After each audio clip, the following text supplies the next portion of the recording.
Brian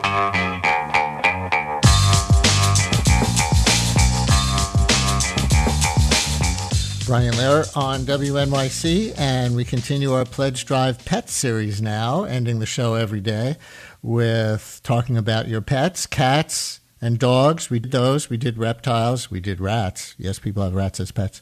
Let's hear about another favorite pet, rabbits. Probably no one has done more to sing the praises of pet rabbits than my guest today, the one, the only Amy Sedaris, the actress, comedian, author, producer, crafter, and rabbit enthusiast, who will be hosting the To the Rescue Gala, benefiting the group Humane World for Animals, coming up on November 7th. Maybe you caught her guest starring with her real-life pal Stephen Colbert on the season premiere of the CBS show Elsbeth.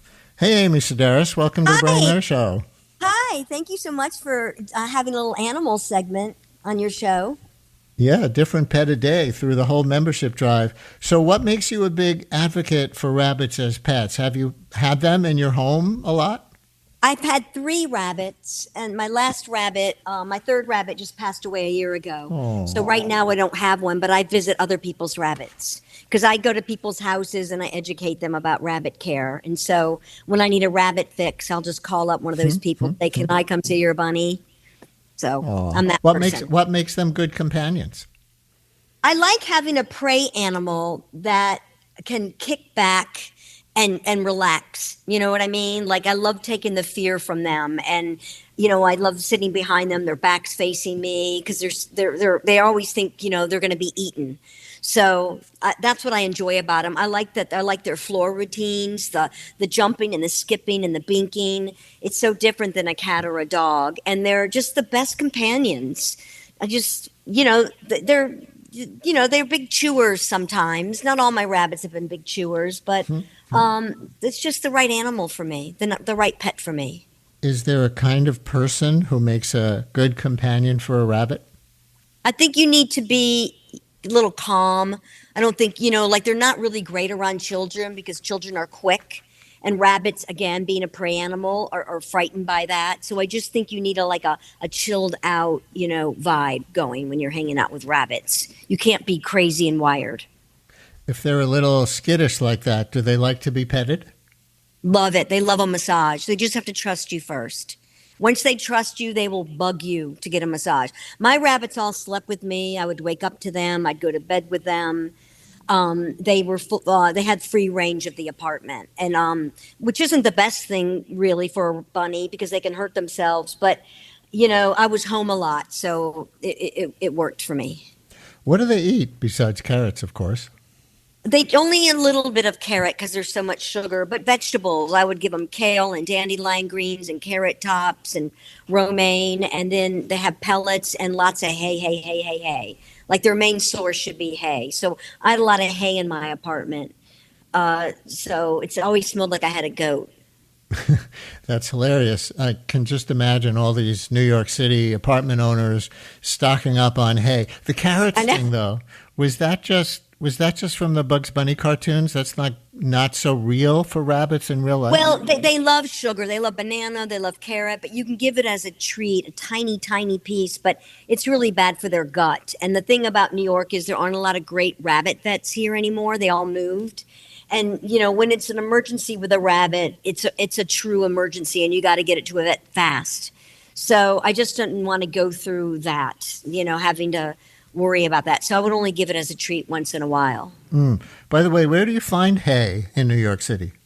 I ordered it from Chewy's, but I have a farmer's, I have a guy, Farmer Dave, Farmer Al, that would send me boxes of hay, and I would get assortments of hay. So I know a lot about hay. So I would be pretty picky about it. But Chewy's has a great selection. That's so funny. I see the Chewy boxes in my lobby all the time. I don't have a pet at the moment, but my neighbors do, some of them, and I see these Chewy boxes. It never occurred to me that it might be hay and not dog food. And hay smells so good, it does smell really good, but you can have allergies towards it, so it's not for everybody. Have your rabbits all had distinct personalities, your three rabbits? Like, did Looney Tunes get it right when they made Bugs Bunny so funny and able to outwit everybody? Oh, they're just the best. All three of my rabbits have been completely different from each other.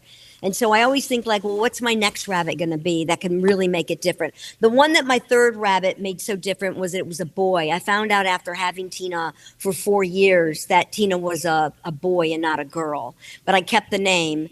But I really enjoyed having a male rabbit. There's just something about, because I've always gotten girl pets. So I was like, oh, you're a boy? And I was like, oh my God, you're so fun. Just fun in a weird, different way. I can't even explain it. A charmer. He was very charming. And he was my biggest rabbit. He was 7 pounds.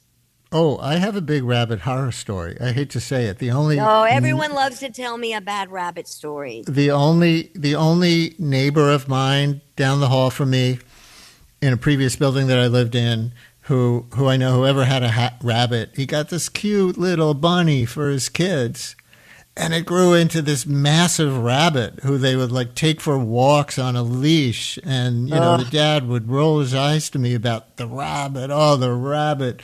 Is that unusual? Well, you're not supposed to put rabbits on a leash because, again, they're prey animals. And if they get frightened, they'll jerk it and they can snap their necks. But I would like, that's called a Flemish giant rabbit. And I think if I get another rabbit, that's what I would like to get. Really? A Flemish giant. Yeah, a really big one. And I'd like to get 2 of them. Because of their size? Yeah, they're just love muffins. Yeah, and also it would make it very different than my other rabbits, I've had a Rex rabbit. I've had a, what are they called? A dwarf rabbit before. And then Tina's in the Flemish giant family, but on the small side. And he was a beauty color, like a color of a squirrel. You do joke about you joke about all the holes in your clothes and bedding. Yeah. You said they like to chew from your rabbit's habit. Is that the downside of pet rabbits, or is there a way to rabbit-proof your stuff? Yes. On my old apartment, I put 2x4s on all my baseboards, so they were chewing the 2x4s. So when I moved, my baseboards weren't damaged. And I just couldn't have really nice sheets because there'd be holes in them. But now, now I can. But it never bothered me. It's like, that's okay. But yes, you have to protect the cords, so all my cords are protected. I have no dangling cords in my apartment. I still don't. Mm-hmm. So you just have to make sure stuff's up off the floor. But it's good because it makes you clean your apartment a lot. Yes, the side benefit, the motivation. The story you were telling about the boy rabbit who you had always assumed was a girl rabbit, are they hard to tell what sex they are? Very, very hard. Yes, it happens a lot. It happens a lot. You don't want to get too graphic here, but do they not have obvious things that other animals have? They have them. It's just hard to locate them. They're tiny. The reason they found out Tina was a boy was they had to insert a catheter. And they were like, Amy, this isn't a girl rabbit. It's a boy rabbit. So that's how we found out. Last question, because I want to give you a chance to shout out what you're doing. Your work at Humane World for Animals, the group that you're hosting the gala for. Do you want to talk about that? Yes, this is, I don't know how many years I've been doing it now, but I love it because it's a big room full of everyone who loves animals, and everyone wants to talk about their animal and animals and saving animals and what you can do to improve animals' lives. And it's just a really great group of people to get together. I just absolutely love it because it's all about the animals. Humane World for Animals, the new name for the Humane Society, right? Yes. And the gala titled To the Rescue coming up, including Amy Sedaris's work for them on November 7th. This was really interesting and fun. Amy Sedaris, thank you so much for joining us. Thanks for having me on your show.